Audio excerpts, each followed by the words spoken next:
was a terrible summary. That was totally fine. Okay. We're getting. It actually was. As soon as my mom is coming on, I'll ask her if she can hear me. Joining us? Yeah, she's been coming to the Nice. classes on Zoom. Let me just let her know we're here. Oh, I think someone's coming in. Yes. Okay, there we go. Mommy, can you hear me? Hello. Okay, can you hear me? I can hear you. Okay, I'm not on my computer today. I'm on my phone, so if you can, that's fine. Okay, great. Do you want me to record on my phone? No, it's recording. Oh, okay. It's recording. I have a recording on Zoom. Okay, good evening. Hi. Welcome. And everyone who sees the recording, welcome. So what we're going to talk about today really is the spiritual roots of the Chanukah story, right? Which is connected to the Chanukah story is a story of conflict between, at its core, a story between conflict between brothers that shouldn't be conflict. That's really we're supposed. There should be balance, but there isn't balance, and that's what leads to the war of Hanukkah, and that's why we're still at war today, because we still haven't found the right balance. So what I saw, which is an absolutely your brother's asking you to record it. Yes, I'm recording it. So the Torah has a basically from the beginning of Bereshis until the end of Bereshis, it's, as one of my rabbis put it, it's a massive soap opera. The Torah is a massive soap opera. Right? I said that last week. Right? Yeah. Okay.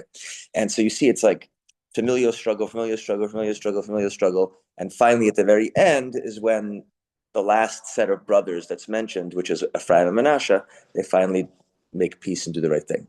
But the story that we're going to talk about today is kind of that through line of the different brothers. It's not the only through line in Bereshis, obviously. There's many of them. There's also struggles between husbands and wives. There's also struggles between parents and children, right? All the familial struggles are really the core of life. Right? All of life is really just families. Yeah. So, but the Hanukkah story specifically is a story of brothers. Okay, so who are the first brothers in the Torah?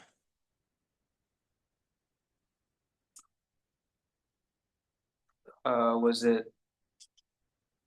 No, it couldn't have been Noah's boys, was it? Before them. They're the second set of brothers we're going to talk about. We're going to talk about 4 or 5 sets of brothers. They're the second. It wasn't. I mean, because Isaac and Yaakov came Cain after. and Abel? That's right. Cain and Abel. Oh, that's right. So you have Adam and Eve. There's a discussion amongst the rabbis whether Cain and Abel were born in the Garden of Eden or after the Garden of Eden. So are they pre-sin progeny or post-sin progeny? It's not relevant to this discussion. Just there's like they're complicated, like everything else in Torah. Although sin was like sex. That was the original sin. No, sin was eating. But isn't that just like the forbidden fruit? Isn't that like that's a Christian thing? I thought it was like a universal thing. No, the forbidden. Although I can see why, because like the like the snake, it's like kind of phallic, you know. No. I hear that there are definitely connections, like the urologist. To a hammer, everything's a nail, right? Yeah, exactly. To a urologist, everything's a penis. That's why he doesn't like mushrooms for dinner. You hit the nail right on the head. That's great. It's going to be recorded. Anyway, so there is definitely a lot of overlap. For example, Maimonides, in his 14-book magnum opus Mishnah Torah, where he goes through all of the oral law, the book of holiness talks about 2 things: food and sex. Like those are the 2 things. So the way we become holy in these 2 areas. But right now, the primary interpretation of the fruit is it was an actual fruit. Oh, right. And the rabbis in the Talmud discuss what fruit it was. They don't really discuss that it was forbidden relations. They discuss it as fruit. There is relations involved in the story because it says the snake tried to seduce Eve. So the temptation is perhaps partially of that nature, but the actual fruit was a fruit. Because I remember like you once said that like for each story there's like different levels, and like as you get more mature, like you get to the next level. So I figured like once you're like an adult, like the fruit Right. was. We talk about it like as fruits to kids, and then later on. Yeah, exactly. No, no, no. Go figure. I mean, again, there's definitely an aspect of it there. You know, they were naked, and they weren't, and they were embarrassed. They weren't embarrassed, and they were embarrassed. But the straightforward interpretation of the Talmud, the only interpretation of the fruit that I've seen in Talmud specifically is fruit. Interesting. Okay, so regardless, that was a bit of a side point, but that's okay. I love side points. So they ate from the wrong fruit. They weren't supposed to eat from it, and they're kicked out of the garden. At some point after they kicked out of the garden, either they already had Cain and Abel in the Garden of Eden. According to that interpretation, they were born in a moment. Eve's pregnancy was like, boom, pregnant, boom, kids out, done, no pain, right? Because the whole thing of long, laborious, literally painful process was after the sin. Or it was after, and they were born outside the Garden of Eden. And Cain and Abel, I'm going to call them by their Hebrew names, Cain and Havel, were supposed to be partners, right? They were supposed to be the ones who are like, okay, because think about it, they ruled the world, right? This is the first human beings that were born, and they're coming into the world in from a simple Torah perspective. There's no one else, although most interpretations say there were other people, but meaning from a straight Torah narrative, there's no one else in the world. They rule the whole world. So what do the two guys who rule the entire world do? Is one murders the other, right? It's very indicative of human nature. Mm-hmm. But they were supposed to be in balance. They were supposed to be partners. So partners in what? Like, what was their nature? What was their mission? So we see from the Torah always tells us that names mean something. Everyone's name talks to us about their purpose in life. In fact, the word for name in Hebrew, Shem, means purpose. Right? When you say for the sake or for the purpose of Torah, you say lishma, for its name. When you say for the sake or purpose of heaven, you say l'shem shamayim, for the name of heaven. The word name and purpose are almost synonymous from a biblical perspective. Mm-hmm. So that's why we say that when you get a Hebrew name or you give your kid a Hebrew name, there's a little taste of prophecy. That name is never an accident. That the Hebrew name is always telling a person what their mission in life is, or at least an aspect of it. That's why Sammy's going to be a lawyer. Yeah, there you go. Because of Samuel the prophet, the judge. Shmuel the judge. Yeah, that's very good. He was the greatest of all the judges. So, what does Cain mean? And what does Hevel mean? So we open the Torah, and Eve, Chava, says when Cain is born, again, he's the first birth, so this must be pretty mind-boggling. They're like, what's going on over here? Like, this is like a new interaction. And she says, Kaniti, that's what the word Cain comes from, Kaniti ish es Hashem. I have acquired a man with God. She understood that God was involved in this process. And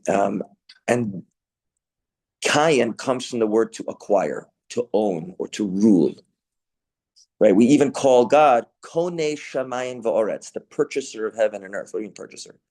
Because purchase is only one of the meanings of the word. It really means to own or to rule, to have control over, to have power over. All of these are related to the word koneh. Koneh means to buy, like modern Hebrew.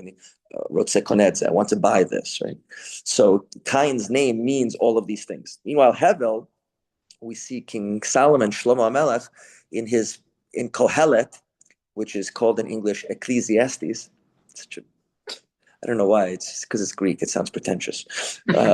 So in Koheles, he says that the first line he introduced himself, Amar Koheles Melech B'Yushalayim, says Koheles, the king of Jerusalem. And then he gets to the first content line. He says, Hevel Havalim Kol Hevel. The whole world is nothing but Hevel. It's Hevel everywhere. What does Hevel mean? So it's translated by Art Scroll as vanity. So it's translated vanity of vanities, everything is vanity. And another translation calls it meaninglessness. Another translation calls it emptiness. Another translation calls it like, it's basically what all the goth kids feel all the time, you know. Life is nothing. Everything is a waste. It's this nihilism, right? Nihilism is a great word, right?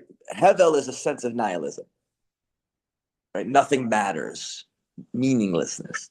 Now, why would Hevel's name be meaninglessness? Because he was saying that this world is meaningless, right? His brother Cain is all about control, power, rulership, and the acquisition and usefulness of the physical world. And his brother is about this world is nothing. The only thing that matters is the next world. He's all about spirituality. The way one of my rabbis put it was, Cain was the archetype of practicality, what works. Hevel was the archetype of idealism, how should the world be? And he said it's not an accident that the first murder was practicality murdered idealism, which on its own could be probably a whole hour's discussion. Yeah. But this theme of the intended balance of idealism and practicality, that's the intended balance. It failed. Right? The balance was so far off that there was murder involved. But we find is that that theme continues all throughout the Sefer Bereshis for sure, and then all the way through Chanukah, which is why we're bringing it up now because Chanukah is coming, and then all the way till the modern times. Okay, so let's take the story through. Stop me at any point, any questions, comments, issues. Everything clear so far? Mm-hmm. Okay. So the next set of brothers is the ones that you mentioned, which is the sons of Noah. Now Noah had three sons, Shem, Ham, and Yafes. Now Ham, which is the rabbis say is the ancestor of like the African and Asian peoples, at least spiritually. I don't know if it means genetically, is not relevant directly to the story, so we're not going to pay attention to him right now. He's super important. He's a third of humanity at that point. But the main sons for our purpose are Shem and Yafet. Now, Shem, what does Shem mean? Is it like Shem, like purpose? Is that Name. Yeah, His name was name. What's his name? Name. What'd you name your kid? Name, right? But again, name means purpose. So he was the son of purpose. So he was the either reincarnation or the 2.0 version of Hevel. He's the one who's talking about what's the purpose of life, why are we here, what does it all matter, what does it all mean? And his brother was Yafet. Yafet means beauty. But the rabbis explain beauty, of course, beauty means physical beauty, but ideas can be beautiful, right? Events can be beautiful. Stories can be beautiful. What makes things beautiful is that they are symmetrical, balanced, functional, efficient. They work. Things are beautiful when they work. You never say anything is beautiful that's not functional. It doesn't do its job. It's always that when something does its job efficiently and well, with very little waste, we call that beautiful. One of the famous scientists of the early 20th century, it was either de Broglie or there's another guy who has like a French name. It might have been de Broglie. So he says that I find this, I'm quoting him as best as I remember. He says, I find that the most important thing for a theory that whether or not it's true is how beautiful it is. He says, because beauty is a functionally useful thing for truth. This is why, side point, this is why Marxism, communism, socialism all have wars on beauty. Because they're anti, actual functioning. They're all about just power for power's sake, and the fact that you're good at your job, I don't care. I just watched again for the second time the HBO special Chernobyl. You ever see Chernobyl? Mm-hmm. And I have to rewatch it. We didn't fully finish it yet. It is so good, Yeah. so good, and one of there's a scene that immediately hit me in the head when I saw it again. One of the protagonists, she wasn't a real person. She was kind of like, for the story's sake, she was a combination of like 50 different scientists. Mm-hmm. So they made one character based on all these things other people did. So the character, her name is Homyuk, Ulana Homyuk, which is such an unbelievably Slavic Russian name. Like they picked the most Russian sounding name possible. So Ulana Homyuk is trying to get information from a party boss. And she says to him, like, she's a scientist. He's a manager. She says to him, like, I need this information. And he says, well, I'm not getting it to you. And she says, I'm a physicist. Like, I know what I need. And he goes, oh, and she says to him, you used to run a shoe factory. And he goes, you're right. I used to run a shoe factory. And now I'm in charge. Right? And that sense of, like, I have power, that the tyranny of people who are small-minded and large-egoed is the opposite of beauty. Mm-hmm. So Yafet, right? What comes out? And Yafet's son, one of Yafet's son was Yavan. Yavan means Greece. right? So we see a direct connection, right? The idea of beauty, like what did the Greeks bring to the world that was beautiful in the terms that we're talking about? Mathematics, philosophy, science, aesthetics, sports, medicine, like all of these, right? All of these things are a very Torah value of beauty. Okay. So Shem and Yafes were not bad. They worked together. They covered their father when he was naked, cover his embarrassment. They didn't rebel, right? But they didn't finish the job. But they at least they did a lot better than Cain and Abel did, yeah. right? So from Shem, a few generations later, Shem's great grandson was Aver, which is one of the reasons that we are called Ivri. That Hebrews is from the grandson of Shem, Aver. They made a yeshiva together. The rabbis say that they were prophets, and they whatever the Torah was of the day. They didn't have the revelation yet, but they learned the equivalent spiritual principles, and that our forefathers, Avraham, Yitzchak, and Yaakov, all learned in their yeshiva at some point. So the yeshiva of Shem and Aver, so that continued. And of course, Aver's great grandson was Abraham. Right? And then, of course, Abraham, Yitzchak, and then the next brothers in our story is Yitzchak and Esav. So Yitzchak and Esav we talked about Esav last week a lot. Yitzchak and Esav were supposed to also be partners. A famous story that Rivka was like freaking out. Every time she went by a house of idol worship, her belly was going in that direction. Every time she went by the yeshiva of Shem and Aver, her belly went that direction. She says, "My kid is crazy." And Shem, who was a prophet, said to her, "No, you have twins, and they have different destinies. And that's why they're going towards their destinies." So the simple interpretation is Esau was destined for evil because he idol worship, and Yitzchak was Yaakov was. Yaakov, you said Yitzhak before. Yes, sorry. Uh-huh. And Esau. So Yaakov was going towards good, Esav was going towards bad. But I heard another interpretation, which I think makes much more sense. It wasn't that they were destined for good and bad. It's that that's where the place where their destiny would be fulfilled. Yaakov's destiny was to be in the place of spirituality. Esav's destiny was to be out in the world, to conquer the world for God. He was the holy Taliban. He was supposed to be the holy Taliban. To say like, he was, how does the Torah describe him? He was a hunter. He was successful. He was powerful. He was gingy, red-haired, big, muscular guy. He was the epitome of the conquest of the physical world, but he was supposed to do it in partnership with his brother. And in fact, I actually forgot to mention, we see that when Noach blessed his sons Shem and Yafet, he says that Yafet should dwell in the tent of Shem. Tent is a code word for Torah. Like Yaakov is called a simple man dwelling in tents. So if the beauty of the world, if science is used in the service of meaning and purpose in Torah, amazing. Mathematics, philosophy, aesthetics, all of these things, money, success, if these things are all under the umbrella of Torah, perfect partnership. Once the beauty exits the tent of Torah and thinks it's valuable in and of itself, outside of purpose and meaning that's higher and above it, then it becomes its own universe, and it leads to darkness and destruction. So Esav was supposed to be, he's from Cain, he's from Yafet, he's supposed to like conquer the world for God. He failed, right? He went off. And Yaakov stole his blessings, we talked about. What were the blessings he stole? Because Yaakov got blessed twice. The second time he was blessed was his blessings that was always intended for him. And these were the blessings of Torah and spirituality. But the blessings he stole from his brother were the blessings of wealth and power, right? Because that was Esau's job. He was going to be blessed by his father to have all the tools he needed to do his job.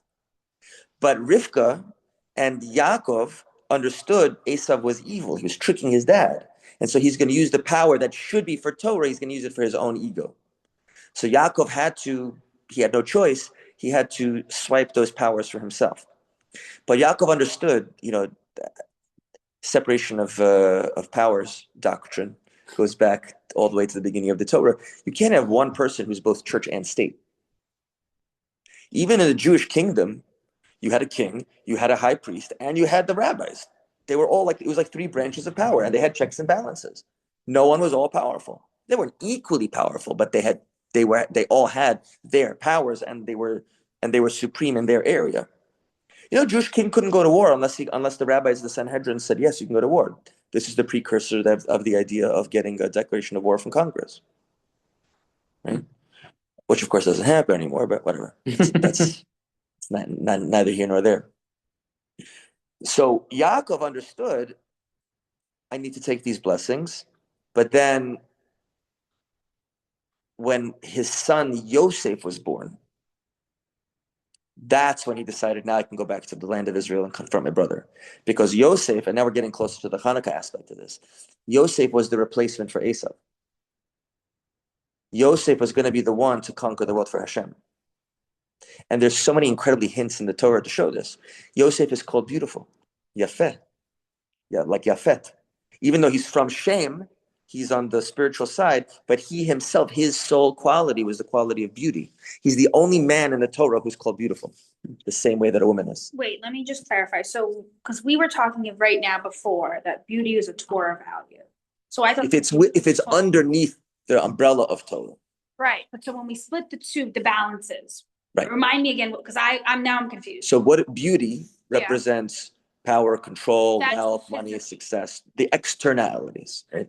And so Esau was supposed to be in charge of the externalities, but he abandoned the higher purpose. Yosef took on the mission correctly. And we see in the Torah, he became the most powerful man in the world. He ruled Egypt. He was himself beautiful. What do you need? Yes, but not right now. Yeah. There is a guy who runs them here sometimes, yeah. You know what time? It's different days, different times. You're welcome. So Yosef, he was physically beautiful. The Torah describes him as being physically beautiful. There's a midrash. The rabbis tell a story that he was sold as a slave by his brothers, and eventually he went down to Egypt and he became the head of the household of Potiphar. Now Potiphar had a wife, and Potiphar's wife really wanted Yosef. And the midrash says that one day her girlfriends were like, "What are you so into your slave for? Like, what's the matter with you?" And she's like, "Oh, you want to know? Come back later. Bring vegetables to peel." And all her friends are coming out peeling vegetables, and she has Yosef walk through the room, and they all stand there and they peel their own flesh as he walks by because they're so enamored of him. And then they're like, "Ah!" And she goes, "Now you just saw him for 2 seconds. I have to be in the same house with him every day." Right? So she's trying to defend the fact that she can't handle it. He's too hot. There's another midrash that says that when he walked down the streets, and women who are doing their laundry on their roofs would fall off the roof as he walked by, fall off. So he was, he hotter than a K-pop boy band member. This guy was. I recently watched K-pop Demon Hunters. Did you guys see that one? Oh my gosh. Our nieces are obsessed with it. It's really good. Is it? I've never seen it. But I'm telling you, I was like, what is this stupid thing? And then I was like, it was really entertaining. Oh, It was really super entertaining. I don't watch a lot of things. It was super entertaining. Anyway. So Yosef takes over Esau's job. Now Yaakov, of course, is the next generation. So who's taking over Yaakov's spiritual job is Judah, Yehuda. Yehuda and Yosef are the new partners, and they do a much better job than anyone before them. And in fact, they lead into the balance. Like, the job is not done yet, but they put a very good direction for it. Now, how do we see this? It says that Yosef was ruling Egypt. That's going to be, I think, next week's Torah portion. Yosef is ruling Egypt, and when Yaakov sends Yehuda down, he says to him, "Go to Goshen and open up a yeshiva there." Right? So Yehuda's in charge of the spirituality, and Yosef's in charge of the physicality, and they were able to work in partnership very, very well. In the end of days, of course, you've heard of Mashiach. Did you know there's supposed to be 2 Mashiachs? No. Most people don't know. So Mashiach, you've heard of, everyone knows, is called Mashiach ben David, right? And David is from Yehuda. This is the spiritual Mashiach, the Mashiach who brings the Torah into the world, brings the Jews back to Israel, rebuilds the temple, all that. But there's a very powerful tradition in the Talmud and in later sources that there's going to be another Mashiach who's called Mashiach ben Yosef. who comes first and prepares the physical world for Mashiach ben David to do his spiritual job. It says he comes, and then he dies. He dies doing his job. Some rabbis say it's not a specific person. It's really like the rabbinic as a whole, like the rabbis as a whole, who are preparing the world for Mashiach's coming. No one knows for sure. So it's not like some conquerors, just It like might be. conquer. We don't know for certain. It's like what the Kahanists believe and stuff, I imagine. Maybe. It could be. They might even say that. Nobody knows 100% for certain, but the idea that there is two Mashiachs, one who's coming to prepare the physical way, who's a descendant of Yosef, and one who's coming to finish the spiritual job, who's a descendant of David and therefore Yehuda, is consistent with this theme that we're seeing. Like, where the rabbis come up with this idea? It's because they're following the story. Okay. Questions or comments so far? So what does any of this have to do with Chanukah? So now we bring the Chanukah aspect of it. Chanukah was the first time the Greeks were the first people ever that offered a valid, seeming intellectual alternative to Judaism. The Talmud says that no Jew ever worshipped idols or left the religion before the Greeks because they thought it was true. It was always because of desires. The idol worshippers, they have more fun. They eat things that I would like to eat, or they have different types of physical relations that I would like to have, right? This was like all throughout, But then all of a sudden, the Greeks come along, and don't get me wrong, the Greeks are plenty gross, right? They had plenty of their own nasty things that a Jew might be interested in doing. But there was another part of it that was unique it came for the first time, was that we respected their wisdom. They were the first people who we were like, whoa. And what I remember when I first learned this, it really blew me away. The rabbis in the Talmud many times are very, very positive about the Greeks in ways that you might be very surprised. For example, a Torah scroll can be written in ancient Greek and used in a synagogue for a kosher service. The only language besides Hebrew. The rabbis say Greek is the most beautiful of all languages. Not modern Greek, ancient Greek, right? And they wrote it with, I think so to distinguish it from a regular Torah scroll, which was written in black ink, Torah scrolls that were written in Greek or written in gold ink. I have no idea why, right? I've never seen one. I've never even heard of one that have survived. I don't know how many were ever used, but right. In addition to that, the rabbi said on more than one occasion that they and the Greek sages disagreed about some aspect of the physical world. The one that always stuck in my head was the gestation period of a particular species of snake. And the rabbis admitted that the Greeks were correct and they were wrong. Right. Which is a mind-boggling thing, especially if you grow up in yeshiva and you've heard that the rabbis in this Torah never make mistakes ever, that they're completely flawless. Then if you want to have the hard version of that, then that means that they weren't really wrong. It was a metaphor for something. Fine, if someone wants to do that, I'm not going to argue with them. But the simple explanation is that the rabbis were wrong and the Greeks are right. That's certainly what the rabbis themselves said in straight language. Aristotle, who is the teacher of Alexander the Great, that's pretty nice for a tutor. Who's your tutor? One of the greatest philosophers of all time. It's pretty good argument that I've heard rabbis make. You can see a lot of hints to this from things that he said that he probably learned with rabbis of his time, which wouldn't be shocking. There were plenty of Jews in Greece at that time. Right? You can imagine there were even great rabbis who lived there in that area. So the rabbis and the Greeks got along a lot. They agreed with a lot of things. Now, the problem is that the worst lies are not obvious lies. The worst lies are the ones that are like 99% true, because then they fool most people. But that little aspect that's false. So it's analogously, Greek wisdom is 99% kosher, but it's that 1% of non-kosherness that makes it so dangerous. Because you could have Jews who look at the Greek wisdom and go, "This is awesome. I love this." Yeah. In and of itself, that's not necessarily a problem. But what happened in Chanukah is, I believe, this is my idea. I'm not saying that no other person came up with this idea. I've just never seen it anywhere else.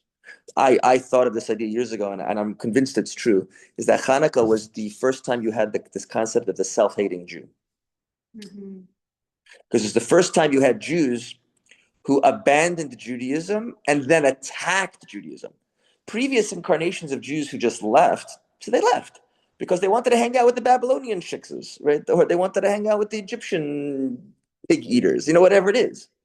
But now you had people who said the Greeks are awesome, and then they turned around and went, look at those dirty, smelly, gross, bearded, circumcised rabbis, right? Not like us Greeks with our physiques and our shaved chests and our beautiful uncircumcised members the way that it should be, right? And they had this, and this became like a real serious problem. In fact, the whole revolt against the Greeks was at least as much a civil war as it was a rebellion. They're called historically the Hellenists. More accurately, the Jewish Hellenists, because not only Jews could be a Hellenist. A Hellenist is someone who wasn't a Greek, but they assimilated to Greek values and then championed Greek values. So Jewish Hellenists, which are called in Hebrew the Misyavnim or Mityavnim. So the Hebrew verb form hitpael is reflexive. It's to do a verb to yourself. So lehit yaven means to make yourself Greek, because Yavan is Greek or Greece. So mityavnim are Jews who self-Greekified. They became fully and absorbed in and loyal to Greek ideals, values, culture, worldview at the expense of the Jewish one. And they really, a lot of the conflict between the Greek aristocracy and the Greek emperor was somebody just, oh, Shimon, how are you? He just, our good friend Shimon Joseph just put into the commentary. It's all Greek to me. Shimon, good to see you. So the Hellenists, the Mityavnim, they were the main instigators of the war, right? So I always give the analogy. Not really, analogy is not the right word. I give a modern illustration. Imagine that now that we live in the Islamic Socialist Republic of Mamdanistan, right? That the New York City outlaws Jewish practice at threat of punishment, and they have like New York City National Guard troops patrolling Williamsburg and Borough Park and Flatbush and Crown Heights and shutting down Jewish synagogues and breaking up bris milahs and arresting people, right? That's already bad enough, right? But then you know who's helping them? Jewish Voices for Peace. Not just that. Jews who had been religious, who abandoned it, who speak Yiddish, who know Hebrew, and who can go, oh, there's a rabbi hidden in that basement that you don't know about, but I see the Hebrew and Yiddish hidden on the side. In many ways, even worse than the Neturei Karta. In many ways, even worse, right?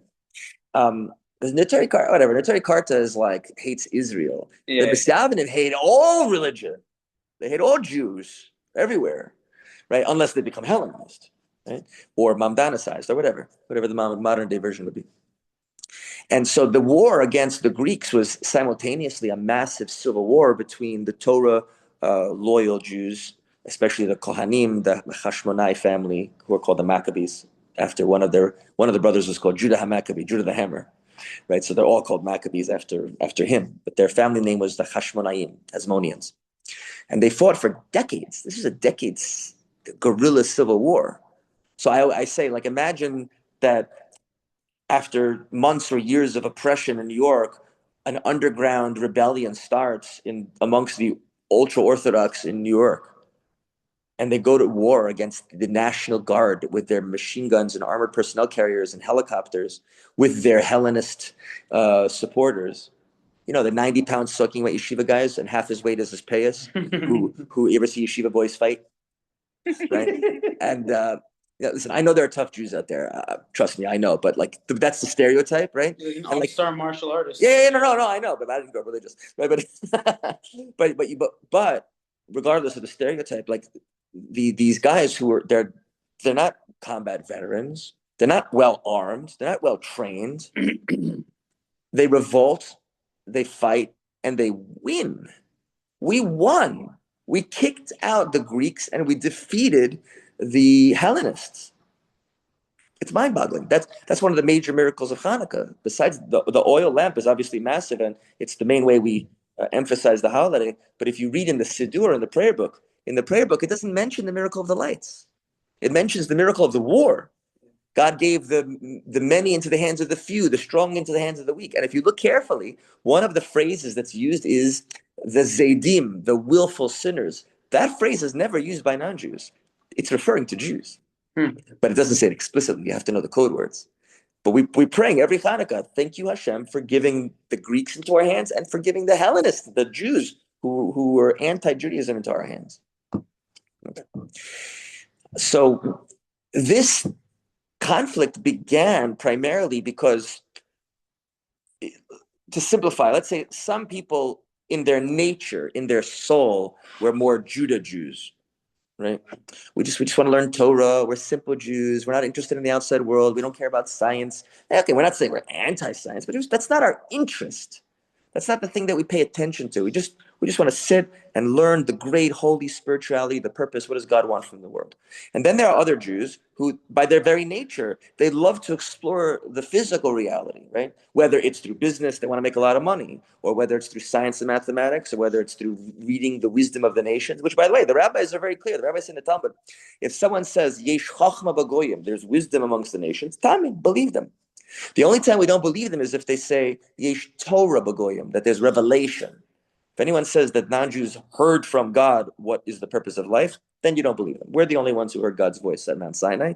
No one else has heard God's voice. All other revelationary religions are false, right? Sorry, Christians, Muslims, and whoever else. No offense meant, but sorry, not sorry, as the kids say. So, but in terms of wisdom, yeah, if a non-Jew comes up with an amazing idea and you think about it and you go, that sounds really cool. That makes a lot of sense, right? Great. Now you just have to figure out how it fits into Torah. You want Yafet to dwell in the tent of Shem. You want Yosef and the power and the money and the success and the prestige and the physicality to be subordinate to Judah, to the king. Judah's the king. Melech HaMashiach, the Messiah, the king, King David. He's the one who's giving the direction to life for the Jewish people.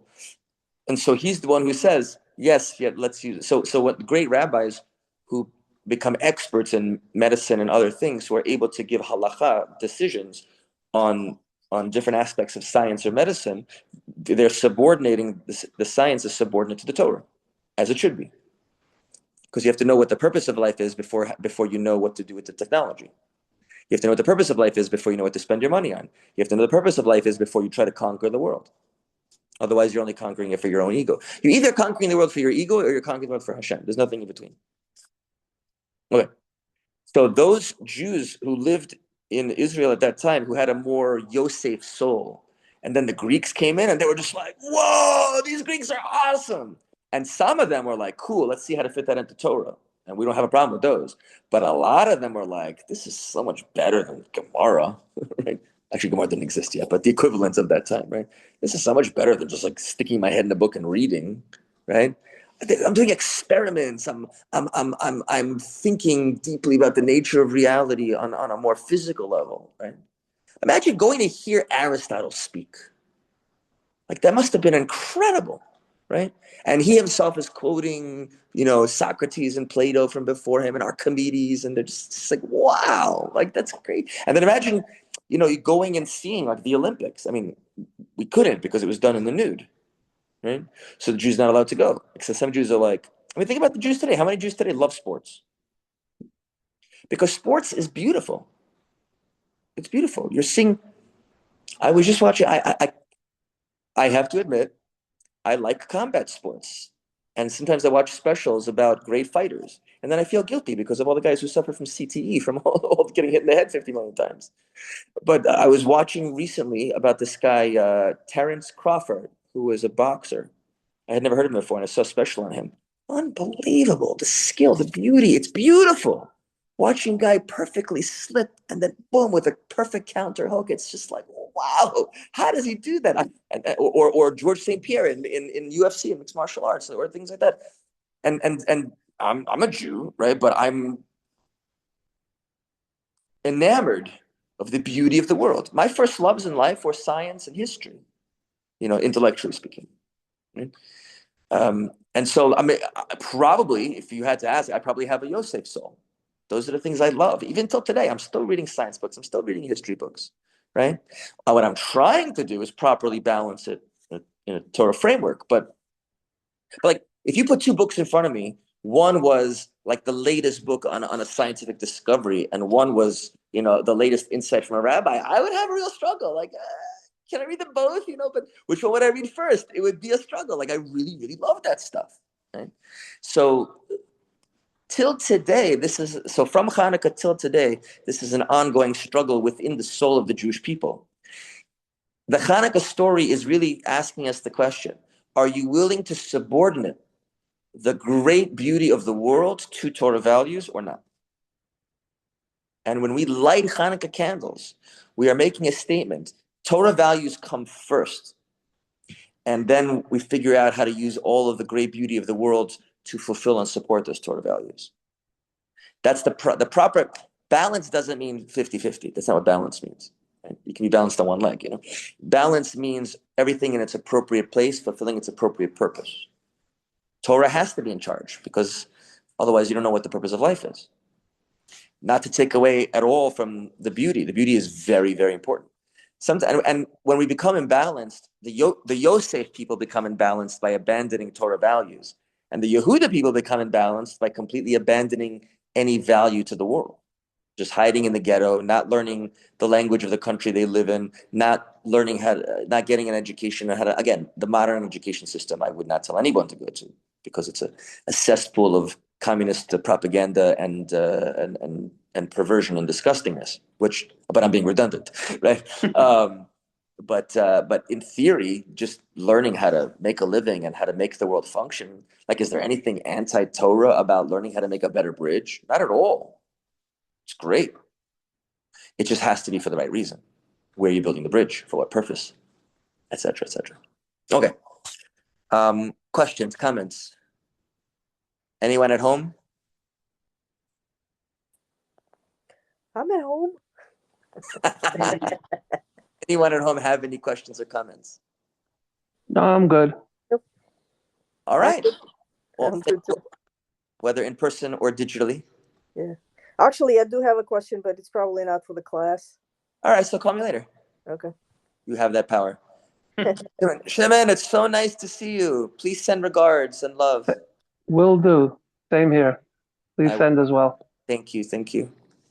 All right. Send regards to Yisrael if he's not there right now. I'm listening. He's right here. Hi, Yisrael. How you doing? He's right here. There he is. Okay. Hi, Shimmy. Good. Hi. All right. I'm gonna try, as soon as this is done uploading and whatever, I'll send the link on the chat. Okay. Share with anybody or see it again. Good Yeah, I night. missed the first part, so Love you. Yeah, you take care. Yeah, you can. He recorded it, so you can watch. Ronnie, Okay, good. I'll let you know. You can.